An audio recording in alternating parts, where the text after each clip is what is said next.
아나키즘 아홉 번째.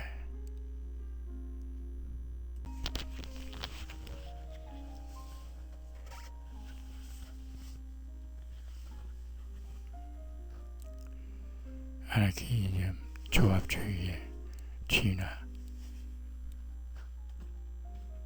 프랑스의 혁명적 조합주의와 그것이 유럽 노동운동에 미친 영향.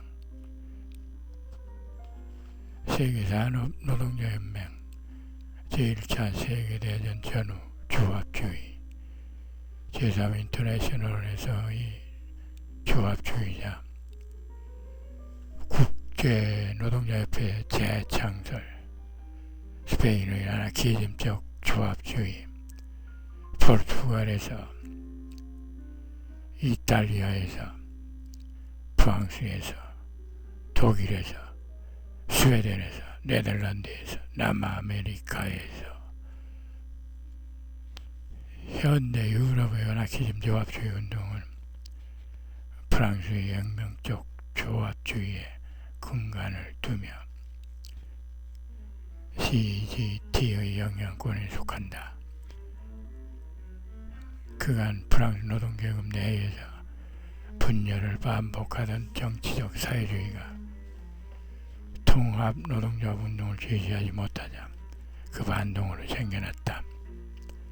파리 고민의 몰락과 인터내셔널의 불법화 이후 프랑스의 노동운동은 유명무실해졌고 자본과 노동의 조화를 주장하던 부르주아 공화주의자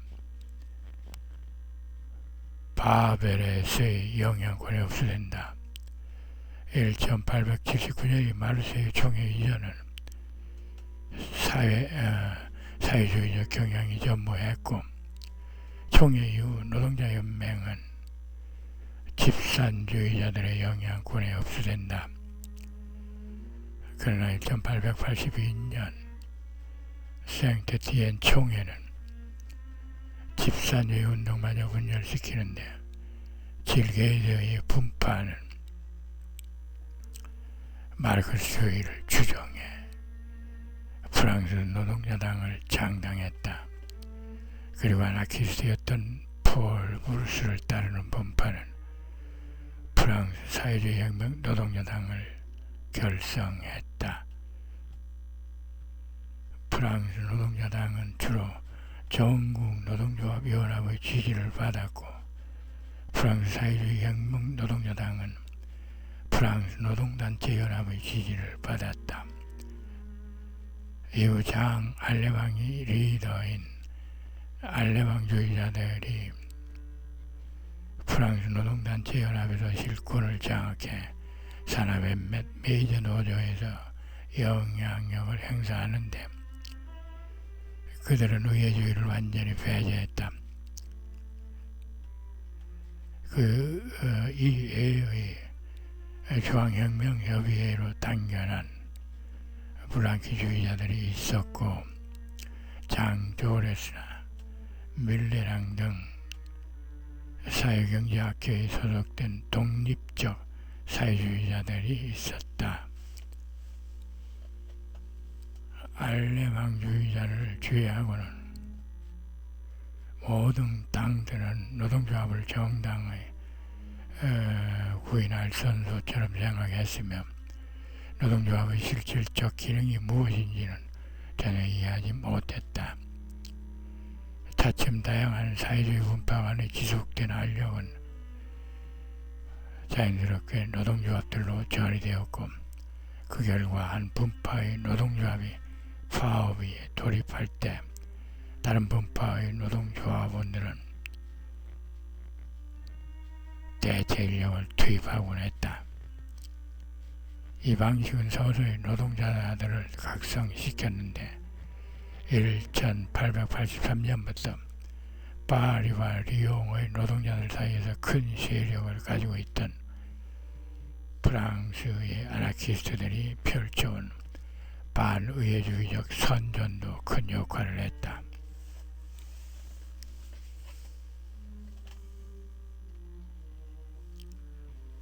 1894년의 낭트 총회는 모든 노동조합 동맹들 간의 상호이해를 높이고 활동 수단을 제공하기 위한 특별위원회가 구성되었다. 그 결과 다음에 리모주의 총회에서 CGT가 창립되어 우리는 모든 정당들로부터 독립되어 있다고 선언한다. 이로써 노동조합은 최종적으로 프랑스 노동운동을 불구로 만들고 해방을 위한 싸움에서 가장 효과적인 무기를 앗아간 정치적 사회주의를 완전히 포기한다. 그때부터 1902년까지 오직 CGT와 노동단체 연합이라는 두 개의 거대 노조 집단만이 존재했다. 1902년 노동단체 연합은 몽펠리에서의 총회를 거쳐 CNT에 가입했다. 이를 통하여 노동조합의 실질적 단결이 이루어졌다. 조직노동을 통합하려는 노력은 총파업에 대한 격렬한 선전 활동으로 개성되었다. 마르세유 총회, 파리 총회, 그리고 낭트 총회에서는 이미 절대 다수에 의하여 총파업을 선언한 바 있다. 총파업의 개념을 노동자운동 내에 소개한 이는 1886년부터 87년까지의 미국 총파업 운동에 크게 감명받은 아나키스트 목수 토르틀리에였다. 이에 고무대와 알레방주의자들도 총파업의 개념을 수용하였다. 그러나 질게드와 프랑스 마르크스주의자들은 총파업에 반대했다. 알레방주의와 아나키즘 두 운동은 CNT의 특별한 대표자들을 배출했다. 빅토르 그리피에는 알레방주의자였다. 노동단체 연합의 열정적이고 매우 지적인 석이었던 페르낭 페루티에와 CGT의 공식 기관지 민중의 소리의 편집자였던 에밀 푸리에, 폴 딜잘, 이부토 등은 아나키스트였다. 베르노 촌바르트는 프랑스 혁명적 조합주의는 조르주 소렐, 에두아르드 베르트, 우베르 라가르데 등으로부터 학술적으로 큰 영향을 받았다고 일단에서 주장하는데 이는 분명히 잘못되었다고 지적했다. 이들은 한순간도 혁명적 조합주의 운동에 소속되거나 그 내적 발전에 언급할 만한 영향을 준 적이 없다고 강조했다. CGT는 오직 혁명적 노동조합으로만 구성된 것이 아니라 CGT의 절반가량의 성원들은 개혁적 성향을 가지고 있었고 오직 정당과의 연결을 거부하기 위한 이유로 CGT에 감행한 불의도 있었다. 이처럼 CGT의 혁명 세력은 조직노동의 가장 다양하고 활동적인 요소들을 우분으로 두고 있었고 무엇보다 조직 내 최고의 지적 능력을 갖추고 있었다. 혁명 세력은 CGT의 성격을 대변했고 혁명적 조합주의 개념적 발전을 결정한 것은 오직 그들이었다.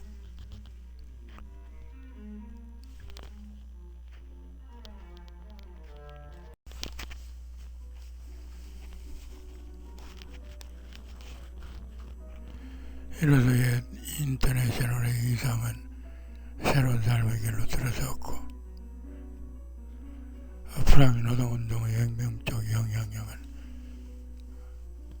프랑스를 넘어서 노동운동 전반에 걸쳐 동경일을 촉발한다.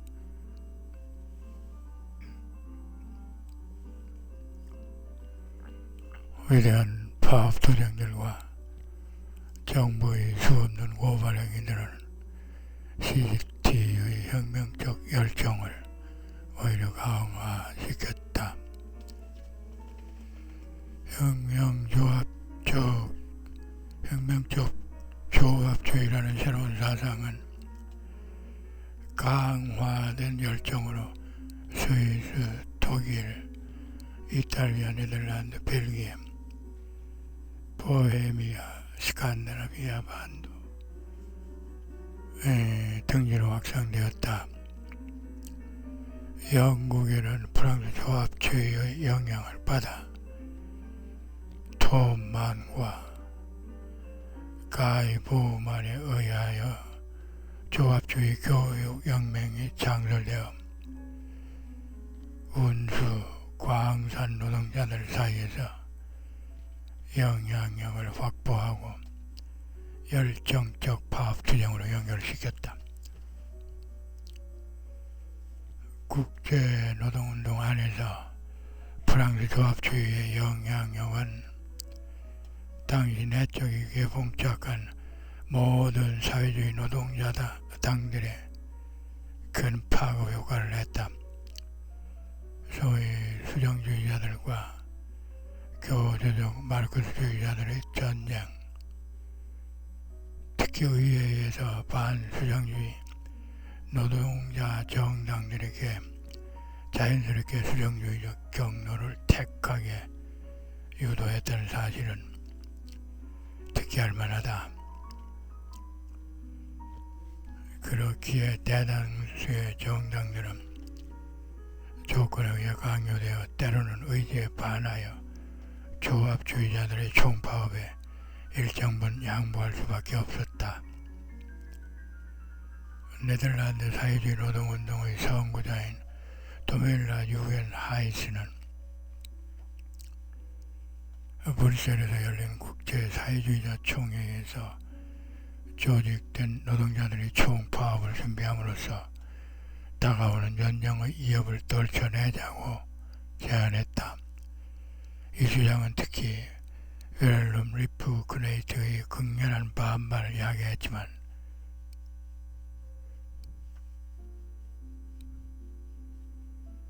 이 반대에도 불구하고 거의 모든 국제적 사회주의자 회의체들은 이 의제를 진지하게 고려하기에 이른다. 1899년 파리의 사회주의자 총회에서는 미래의 수상인 아리스티드 브리앙이 총파업을 격렬히 외쳤고 총회가 이를 추인하게 만들었다. 나아가 총파업을 격렬히 반대하던 프랑스의 계대주의자들도 노동 대중 안에서의 영향력을 키우고자 1904년 리일에서 개최된 총회를 통해 총파업을 추인했다. 그러나 이런 양보를 통해 얻어낸 것은 없고 의회주의와 직접 행동 사이의 시속 개입은 혼란만을 야기했을 뿐이다. 네덜란드의 도멜라 유겐 하이스와 그 정직한 추종자들과 프랑스의 알레망주의자들은 총파업이라는 새로운 개념을 불가피하게 내면화하면서 의회주의적 활동으로부터 완전히 철수했다. 갈등에 빠진 경우도 있었는데 당시 총리였던 브리앙은 총파업을 지지하는 자신의 엄명을 담은 CGT의 유인물 배포를 스스로 금지하는 희극적 아이러니도 연출한다. 미국에서는 유럽 조합주의와 별개로 세계산업노동자연맹 운동이 발흥했다. 세계산업노동자연맹은 미국의 상황에 전적으로 기인하여 발전했다.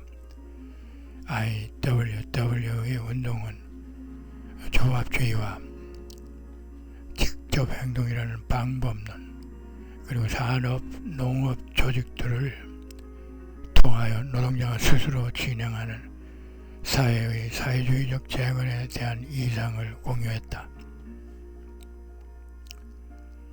1905년 시카고에서 열린 창립총회에서 미국 노동운동의 다양한 급진적 요소들은 유진 뎁스, 빌 헤이우드,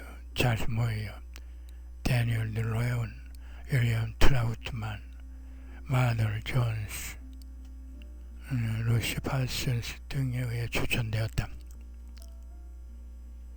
한동안 IWW의 가장 중요한 부분은 서부광부연합이었는데 콜로라도, 몬태나, 아이다호 등에서 발발한 헌신적이고 자기희생적인 노동쟁의를 통해 알려졌다. 1886년부터 1887년까지 하루 8시간 노동을 위한 위대한 운동이 전개되었다. 그러나 1887년 11월 12일 스파이스 파슨스, 플래처, 앵겔, 링의 5 아나키스트들의 비극적 처형으로 미국의 노동운동은 교착 상태에 빠졌다. IWW의 창립을 이를 통하여 노동운동을 다시 혁명적 궤도로 돌려놓는 대업을 이룰 수 있다는 기대 속에 이루어졌다. IWW와 유럽 조합주의 운동의 가장 큰 차이점은 IWW가 데니얼 드레온의 영향 속에서 스스로를 마르크스주의적 관점으로 규정한 반면 유럽 조합주의는 1차 인터내셔널의 자유의지주의 진영의 사회주의적 이상을 받아들인다는 점이다. IWW는 서부의 일용직 노동자들에게 강한 영향력을 행사했고 동부의 공장 노동자들 사이에서도 약간의 영향력을 가지고 있었다. 그들은 이 영향력을 이용해 많은 대규모 파업을 시행하면서 워블리를 그들의 뇌리에 각인시켰다. 그들은 서부 주들에서 언론의 자유를 지키기 위한 격렬한 투쟁도 주도했다. 그리고 이 과정에서 많은 생명을 잃었고 자유를 희생당했다. 또 IWW의 성원 수천 명이 수감되었고 많은 사람들이 광신도 자유응단들에 의해 탈과 깃돌로 뒤덮이거나 린치당했다. 1916년의 에브렛 학살, 1915년 노동시인 조희일의 사형, 1919년 센트럴리아 학살 등과 그외 무방비한 노동자들이 희생된 유사한 사건들은 IWW의 크나큰 희생의 역사의 일부에 지나지 않았지만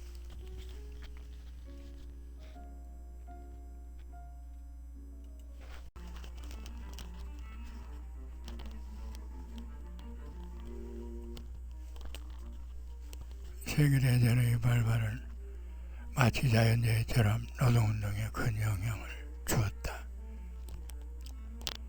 사라예보 암살 사건 이후 전 유럽은 전쟁의 기운에 휩싸이는데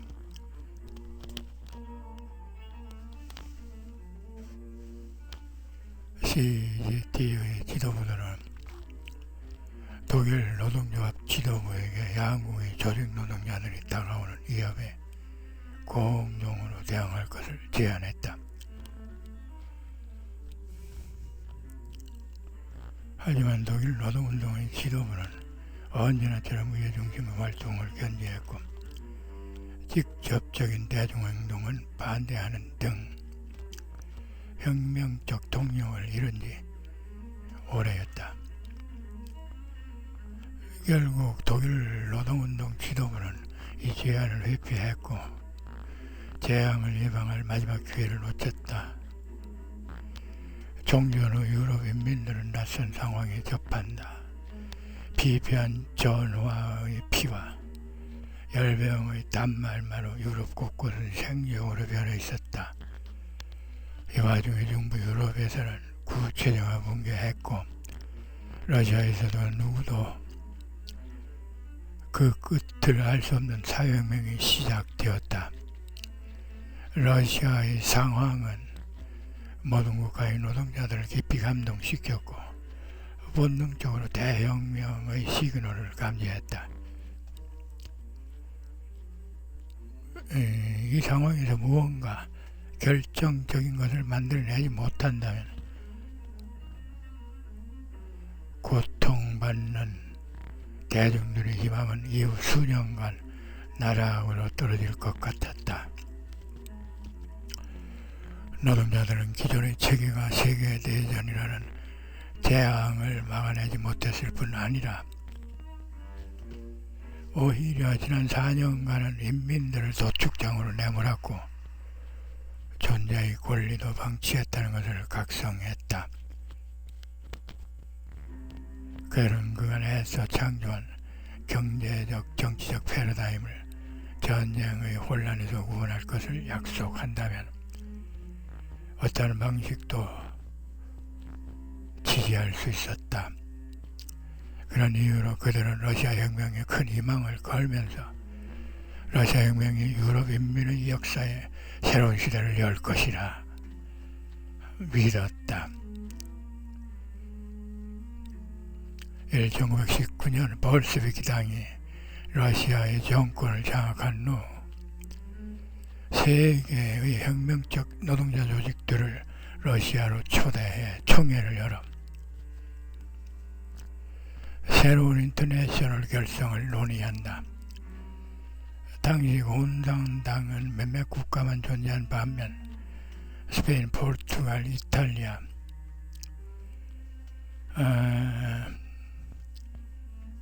등에는 조합주의 조직이 있었고 일부에서는 강력한 영향력을 행사했다.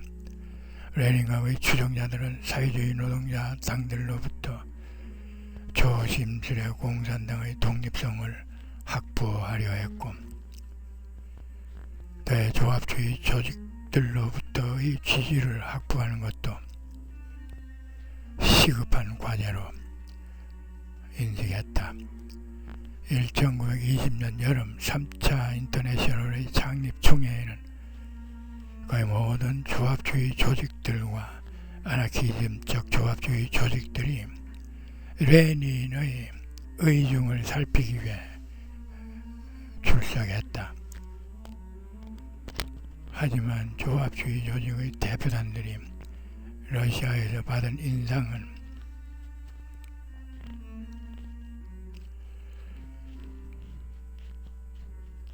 친레닌주의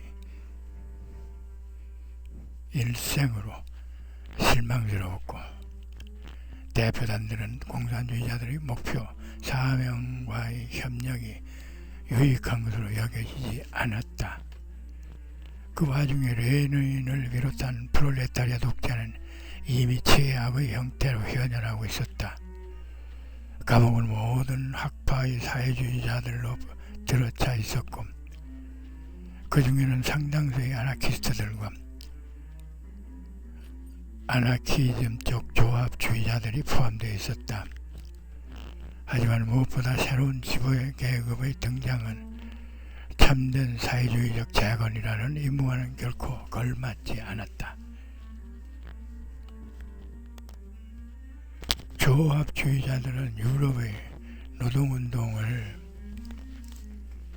볼셰비키 국가의 대정책 수단으로 활용하기 위해 창립된 제3 인터내셔널에 참여하지 않았는데 그들은 미리 조직 내에 독재 기구를 설치해 놓기까지 했다. 하지만 볼셰비키들, 특히 레닌에게 해외의 조합주의 조직, 특히 라틴 국가의 조직들과 관계를 확립하는 것이 급선무였고 볼셰비키는 제3 인터내셔널 외부에 혁명적 노동조합들의 국제적 동맹체, 국제적색노조를 설치하는 것이 결정되었다. 조합주의 대표단들은 이 제안에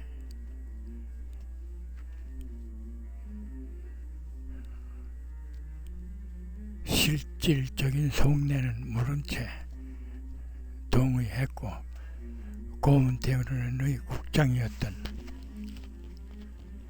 로소프스키와 협상을 시작했다.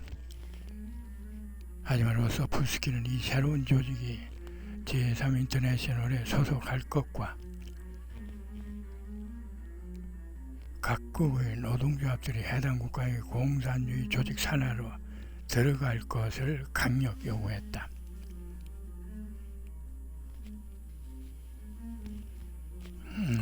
그런 탓에 이 요구는 만장일치로 부결되었다.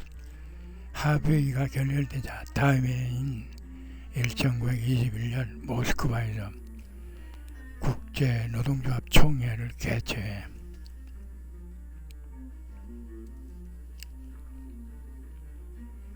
이 문제를 논의하기로 결정하였다. 1920년 12월 모스크바 총회에 관한 입장을 정리하기 위한 국제조합주의자 대회가 베를린에서 열렸다. 총회는 자신들이 국제 적색노조에 가입하기 위한 7가지 전제 조건을 정리했다. 이 7가지 조건 중 가장 중시된 것은 노동조합 운동이 모든 정당으로부터 완전히 독립적이어야 하며 사회의 사회주의적 재조직은 오직 생산기업 스스로의 경제력을 통해서만 이룰 수 있다는 자체 사상의 유지였다.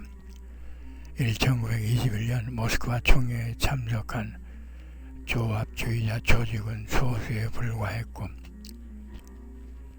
친레닌 기구인 전라시아 노동조합 중앙위원회가 지배적 위치를 차지해 모든 결과를 내놓았다. 1921년 10월 디셀도르프에서 열린 FAUD의 13차 총회에는 독일, 스웨덴, 네덜란드 그리고 IWW의 대표단이 참석했다. 그 회의에서 1922년 베를린에서 국제조합주의자 총회를 소집할 것이 의결되었다. 1922년 초에는 베를린에서 이 총회 준비를 위한 회의가 열렸다. 프랑스, 독일, 노르웨이, 스웨덴, 네덜란드, 스페인 그리고 러시아의 혁명적 조합주의자들이 이 회의에 참가했다. 전 러시아 노동조합 중앙위원회도 대표단을 파견하여 총회 소집을 물리적으로 저지하려 들었지만 성과가 없자 회의를 탈퇴했다.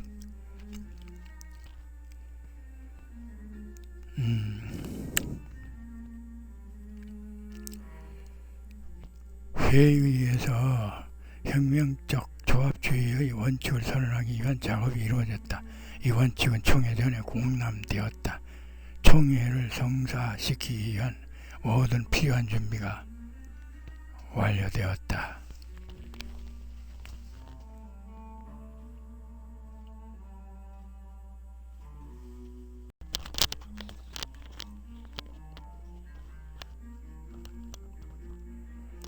국제조합주의자 총회는 1922년 12월 25일부터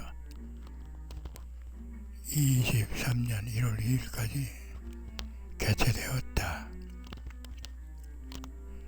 회의에는 20만 명의 조합원을 둔 아르헨티나 지역 노동조합 연맹, 2만 명의 조합원을 가진 칠레의 국제산업노동자연맹, 600명의 조합원을 가진 덴마크의 조합주의 선전조합,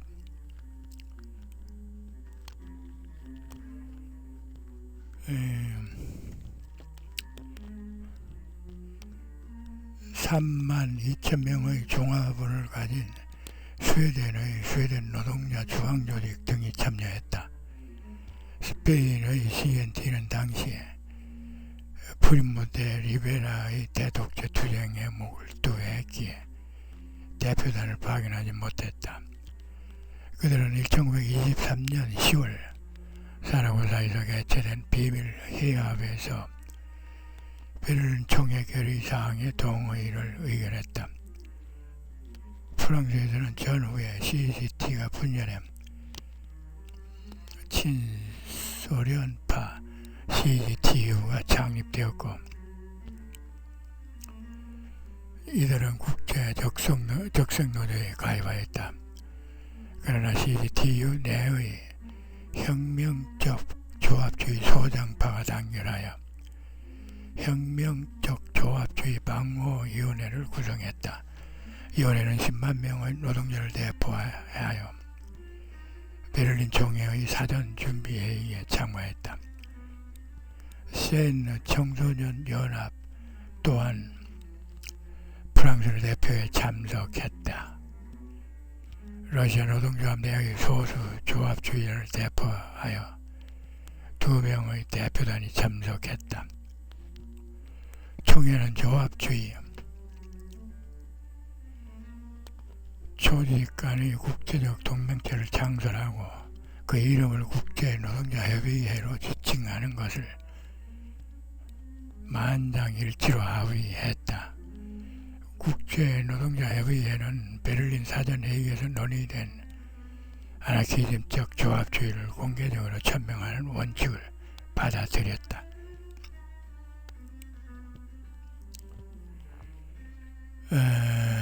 이 선언의 2조는 다음과 같다.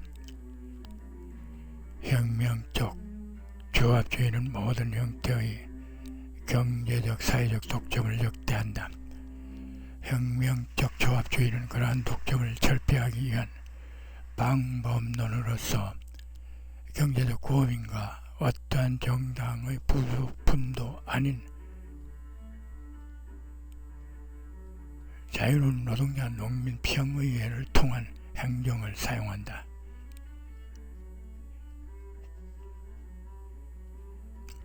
혁명적 조합주의는 국가와 정당의 정치에 반대하고 그를 대신할 노동자의 경제 조직을 세운다. 혁명적 조합주의는 인간에 의한 통치에 반대하고 물적 기반을 가진 행정을 추구한다. 결과적으로 혁명적 조합주의의 목적은 정권을 장악하는 것이 아니라 사회적 삶에서 모든 국가적 기능을 철폐하는 것이다.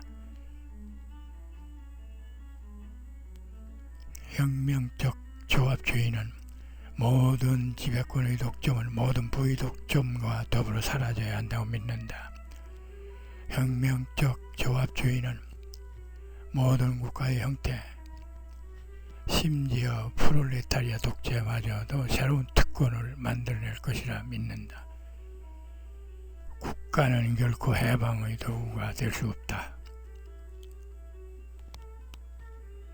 이로써 볼셰비키 및 그 지지자들과의 단절은 완성되었고, 이때부터 국제노동자협의회는 독자적 노선을 확립해 창립 총회에 참석하지 않았던 여러 나라에서도 기반조정의 주춧돌로 사용케 했다.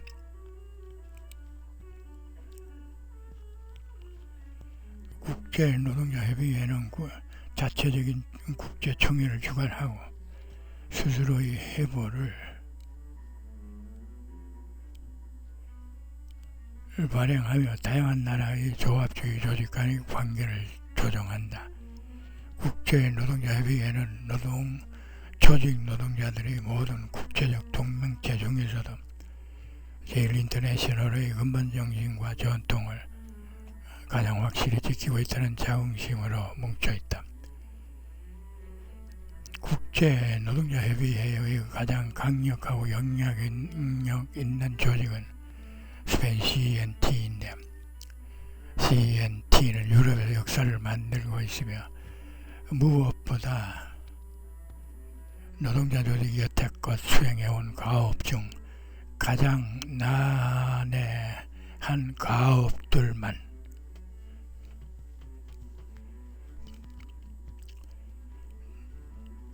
중점적으로 수행하고 있다. CNT는 1910년에 창립되어 수년 안에 100만 노동자와 농민들을 중추로 조직했다. CNT라는 조직의 이름은 새로운 타이틀이지만 그 목적과 방법론은 이미 오랜 전통을 지니고 있었다. 스페인 노동운동의 역사를 보면 노동운동이 지하활동에 머물던 오랜 반동의 시기를 여러 번 거쳐야 했고, 이 시기가 끝날 때마다 노동자들은 새로운 조직을 만들었다. 시시때때 조직의 이름은 바뀔망정 그 정신과 목표는 바뀌지 않았다. 스페인의 노동운동은 카탈루냐의 재단사 후안 먼츠가 바르셀로나에서 첫 번째 섬유노조를 만들었던 1840년에 시작되었다. 당시 정부는 사파테로 장군을 카탈루냐로 보내 노동운동을 탄압했는데, 이 강압은 저항을 야기해 1885년의 광대한 총파업으로 나타났다. 총파업 당시 노동자들은 단결할 권리가 아니면 죽음을 라고 쓴 깃발을 들고 공공연히 반란을 일으켰다.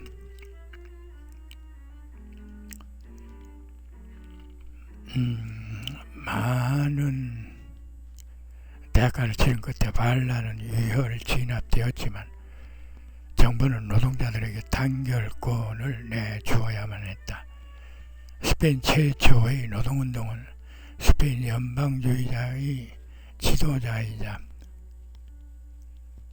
프루동의 사도였던 프란시스코 마르갈의 사상에 크게 영향받았다.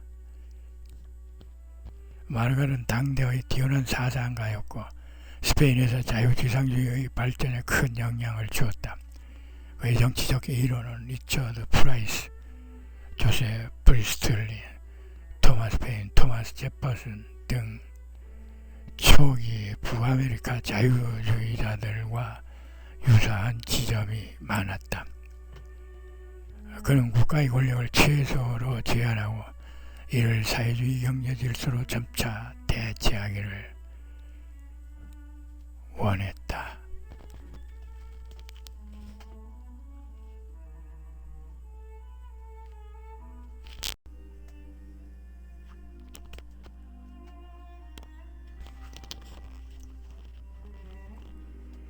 (1898년) 아메데오 1세의 퇴위 이후 바쿠니는 스페인 노동자들을 향해 혁기적인 선언을 발표했다.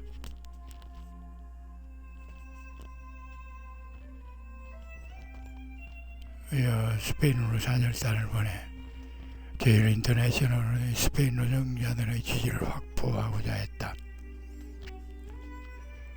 수만 명의 노동자들이 위대한 노동자 동맹에 참여했고, 바쿠니는 아나키즘적 조합주의 개념을 수용하였고 지금도 절대적으로 수용한다.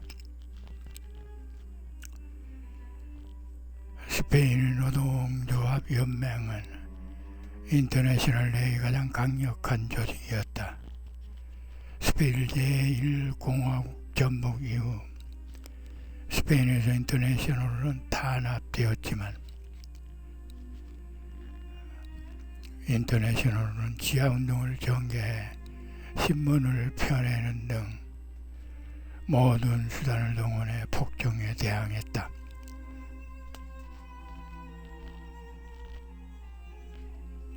그 덕분에 7년간 계속된 전대미문의 악랄한 노동자 탄압과 그 근원인 특별법이 철폐되었다. 이에 호응해 에스파뇰 지역 노동조합 연맹이 조직되었고, 세비야에서 1882년 개최된 연맹의 2차 총회에는 7만 명의 조합원들을 거느린 218개의 노동조합들이 대거 참여했다. 세계의 그 어떤 노동조합도 스페인 아나키스트의 노동운동만큼 거세게 탄압된 적이 없다. 수백 명의 지지자들이 사형당하거나 헤레스테라, 폰테라, 몬지, 세비야, 알칼라 데 바이에 등지에서 야만적 공기술자들로부터 끔찍하게 고문당했다. 정부는 안달루시아 지방의 농업 노동자 조직에 대한 탄압을 정당화하기 위해 소위 마누네그라라는 어용 조직을 내세워 유혈을 진압했다. 몬주익의 소름 끼치는 진압 비극은 당시 전 세계적으로 반정부 폭동을 불러왔다. 경찰과 사용자들은 카미사시 블랑카라는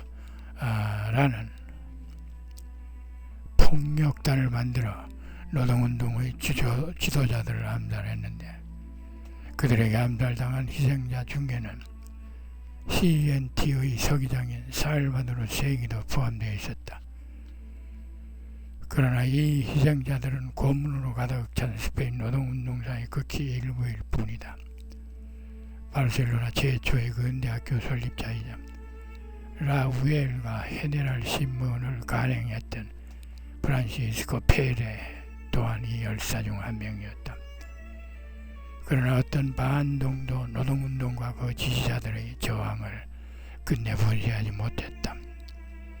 운동은 순수한 심장 굽히지 않는 이상으로 무장해 적들마저 인정할 수밖에 없던 수백 명의 위대한 인물상들을 만들어냈다.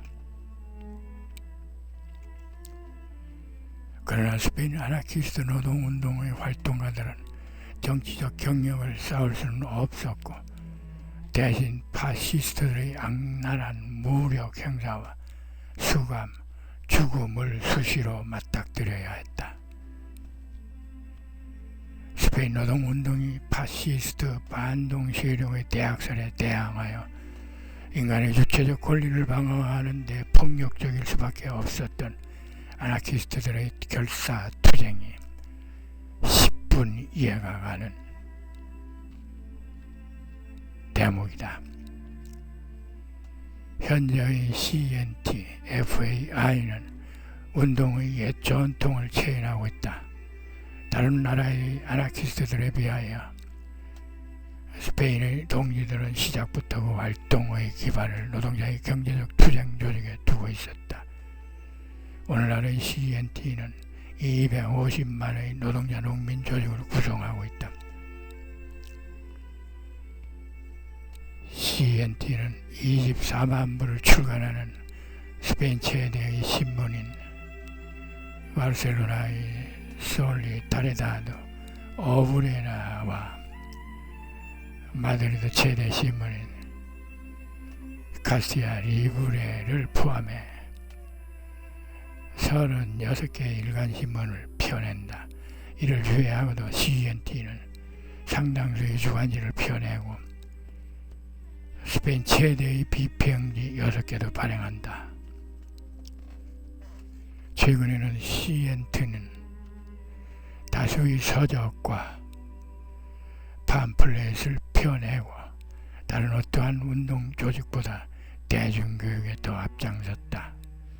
CNT, FAI는 오늘날 스페인에서 벌어지는 파시즘과의 영웅적 투쟁의 척추이자 스페인 사회 재조직의 영혼이다. 포르투갈의 노동운동은 늘 이웃 스페인으로부터 강한 영향을 받았다. 포르투갈에서는 1911년 노동자 총연맹이 창립되어 국내 최대의 노동자 조직이 되었고 스페인 CNT와 원칙을 공유했다. 포르투갈 CGT는 언제나 모든 정당들과 한행 전선을 유지했고 많은 대규모 파업 투쟁을 진두지휘했다. 그러나 포르투갈에서 독재가 승리한 이후 CGT는 정치 활동으로부터 추방되어 오늘날에는 지하운동의 중심 세력이 된다. 포르투갈에서 종종 일어나는 반동에 저항하는 소요는 그들의 활동상이다. 제1인터내셔널 당시부터 이탈리아에는 언제나 강력한 아나키스트 운동이 존재했고 특정 지역에서는 노동자와 농민들의 지지를 확보하고 있었다. 1902년 이탈리아 사회당은 독일 노동조합 조직을 패러디해 표리부동한 노동자 총연맹을 창립했다. 그러나 사회당은 독일 노조와 같은 목적을 달성할 수 없었는데 사회당은 노동자 총연맹 조합원 다수가 프랑스 조합주의자의 사상에 강하게 영향받는 것을 차단하지 않았다.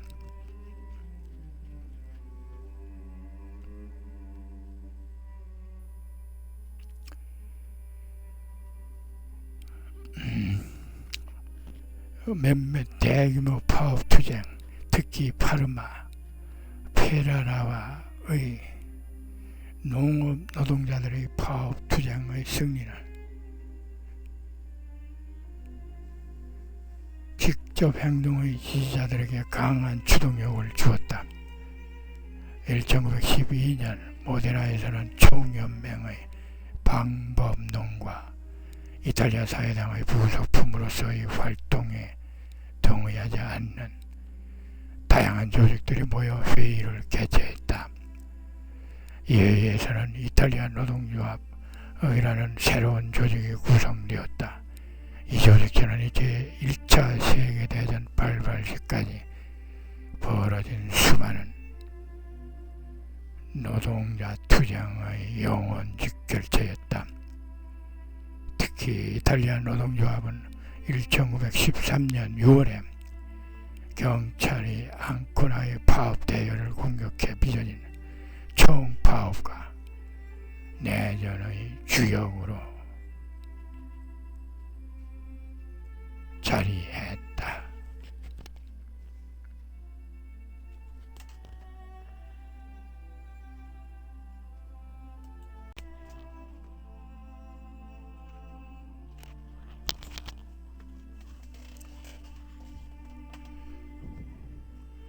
다음에 세계대전이 발발했고 USI는 위기에 봉착했다. USI의 영향력 있는 지도자였던 알제스테드 아므리스는 계속 애매모호하게 행동했고 USI에 대해서 참전 여론을 불러일으키려 했다. 결국 1914년 파르마 총회에서 알제스테드 아므리스는 소수파로 전락했고 그의 추종자들과 함께 자위반, 타이반 조직을 떠났다. 이탈리아가 전쟁에 뛰어들면서 USI 이론가들은 체포되어 종전까지 수감된다. 전쟁이 끝나고 이탈리아는 혁명이 발발했고 러시아 혁명도 발발했다. 이탈리아 USI는 혁명에 편승해 짧은 기간에 조직 세력을 회복해 60만 조합원을 확보했다. 이어 혁명적 노동소위는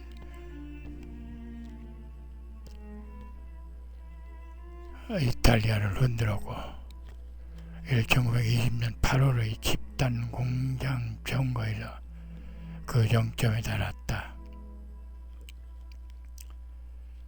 당시 공장 점거 투쟁의 목표는 모든 독재를 거부하고 조직노동자의 경제조직에 근간한 자유 소비에트 체계를 건설하는 것이었다.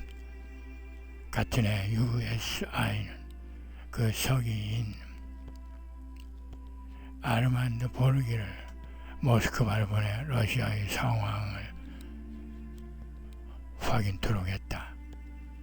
보르기는 레닌과 볼셰비키 일색의 러시아 환상이 깨진 채로 이탈리아로 돌아왔는데 고국에서도 공산주의자들은 USI를 손아귀에 넣으려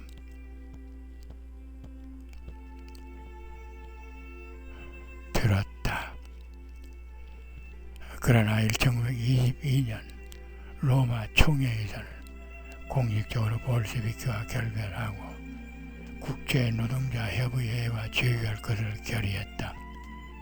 그 와중에 파시즘이 중대한 위험 요소로 도전해왔다.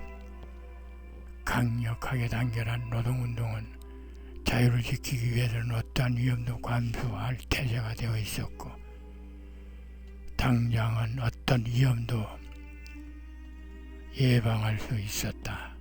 그러나 사회당과 그 부속품인 노동자 총연맹의 졸렬한 압작은 모든 것을 망쳤다.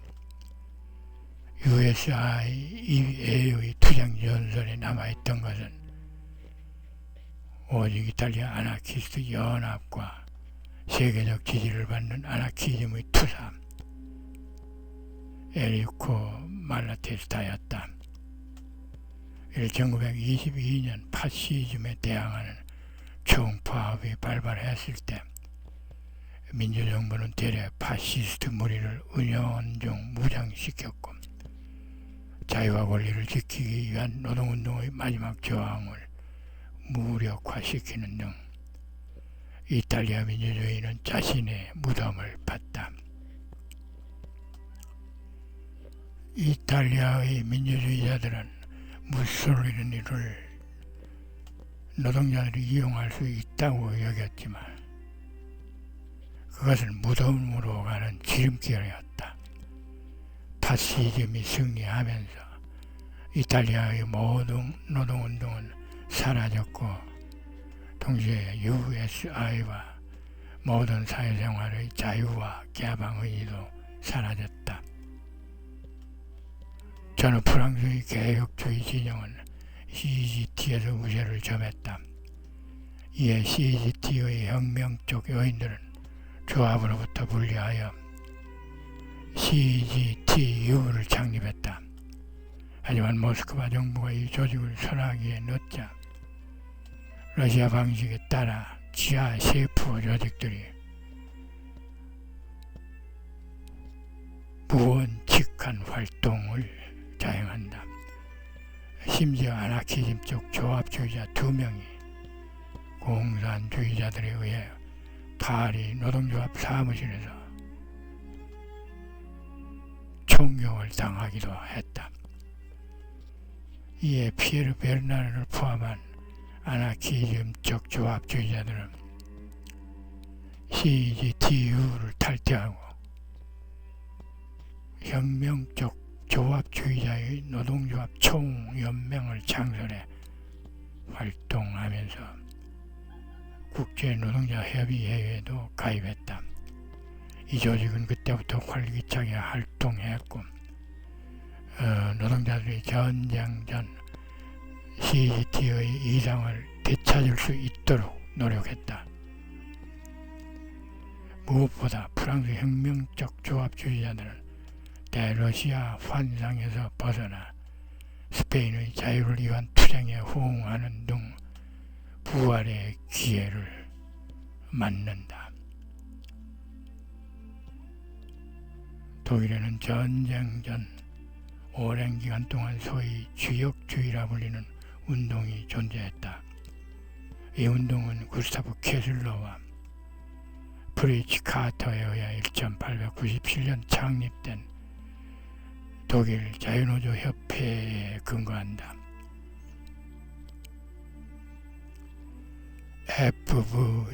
FVDG는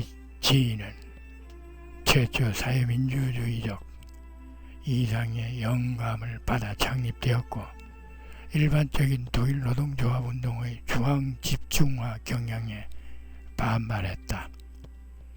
프랑스의 혁명적 조합주의 부활은 FVDG에 큰 영향을 주었고 사회민주주의자에서 아나키스트로 전향한 라파엘 프리드베르크 박사가 총파업을 지지했을 때 더욱 확장되었다.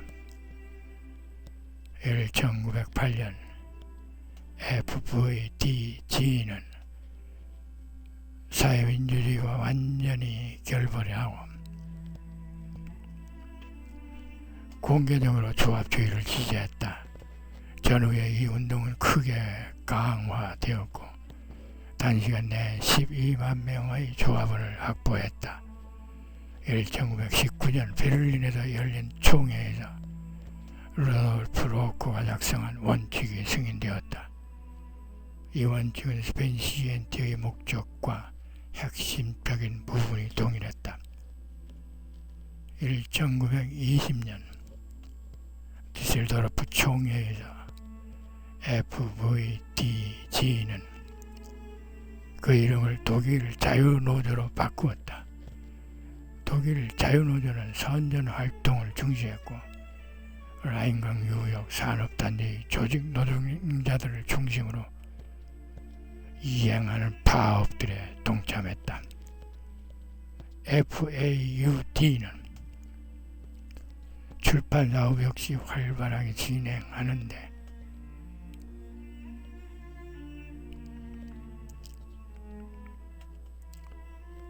방대한 양의 소책자를 포함해 크로포트킨, 바쿠닌, 네틀라우, 로코 등의 장편 저작들을 연이어 출간했다.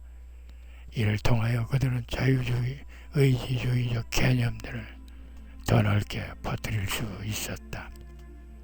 FAUD는 주간 기관지인 조합주의자와 월간 이론지 인터내셔널 이외에도 디셀도르프의 창조를 포함한 여러 지역지들을 발행했다.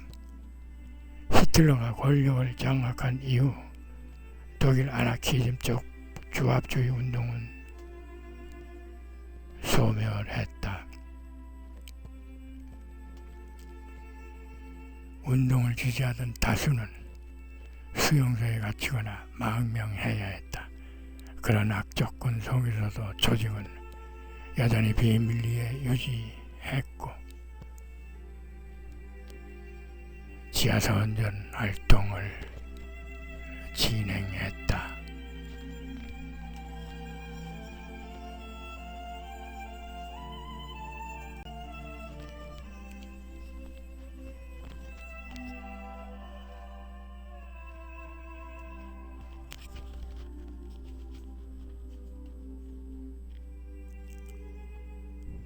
아나키즘 9번째 편이었습니다.